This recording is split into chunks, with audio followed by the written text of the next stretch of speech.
If you're a real car guy or car gal, you probably occasionally find yourself at a Concours d'Elegance along with hundreds of other auto cognoscenti. Usually held on rolling lawns like the 18th fairway here at Pebble Beach, these meccas of motoring masterpieces draw legions of dreamers and admirers. Now, if your tastes also run to performance, you may turn up at one of the many vintage racing events held around the world. From Le Mille Miglia in Italy to the 4-mile road course at historic Sebring, Florida, the deep-throated roar of these lions of yesteryear send tingles down the spine of even the most jaded motorsports fan. But what do you get when you combine the style and grace of a Concours d'Elegance with a field of stout-hearted competitors from another era, then plunk it all down on an island off the coast of South Carolina, USA? Well, it's got to be the Hilton Head Concours de Competition, a weekend event hosted by the SVRA, the Sports Vintage Racing Association. At our race events, we, at many of them, do a small concours for the spectators that come in the car clubs, but nothing of the scale of this, and this is a dedicated show just as a show. There's no racing this weekend, and that's why the race cars are here and not at a track someplace. We set up the show to have competition vehicles of all types, in addition to show cars and street cars. So we have race cars here, we have American street cars, American sports cars, we have an automotive art display inside the art center in the gallery. We have street motorcycles and race motorcycles, we have classes for those. And as you'll walk around the site, it's spread out among the area here. You'll see a wide variety of all different types of competition vehicles with wheels. All the cars must run, all the vehicles must run, and we've required all of them to be driven onto the site so that we know that they do run. We're not here just for people to bring show cars that never move. Our organization is not a static display organization. We put on races. We want the cars here to move and run also. We don't collect art, we race it. Well, racing might not be in the cards today, but when you run across a genuine 1956 Ferrari Testarossa parked next to a small block Shelby Cobra, both owned by the same person, it can definitely lead to sensory overload.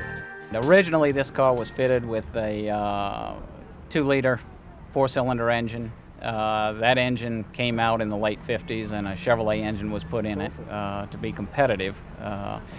When we got the car, we could not find the original engine, so we opted to put a 250 12-cylinder in it like the later Testarossas had. We restored the car to race it and to use it. And when we did the restoration, of course, that was before the values had really taken off. And the car has as much race preparation as it does cosmetic restoration. We have raced the car all across the country from time to time. I guess we finished the restoration in 1989, and the first race was out at Laguna Seca in Monterey, California. But recently, I guess we haven't had it out in the last year or two.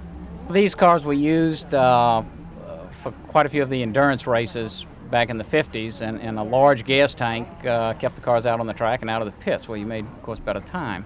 So it has a huge aluminum gas tank. The workmanship is just fantastic. The other car is an AC Cobra. It's 289 engine. It was a street version. The car was vintage raced up until, I guess, the time when fuel cells were required in the, I guess, late 80s. Then it was put back on the street and used mostly for street use. It's quite a car. The cars are still coming in here at the Concours de Competition in Hilton Head. 37 Ford Cabriolet, a Jag XKE, in fact, a whole pride of sleek and slippery cats. But you want to talk about an entrance. How about a transporter stacked to the upper deck with a bunch of vintage iron? The cars are owned by the Vintage Motorsport Educational Foundation, which is dedicated to the preservation of these old cars and is a form of a mobile museum. The purpose is it's dedicated to showing these cars to the public as they would have been seen back in the 50s under racing conditions, and for the people to see what these cars are. There's a younger generation that never got to see these cars either run on the road or sit here as we are seeing them today at a concourse.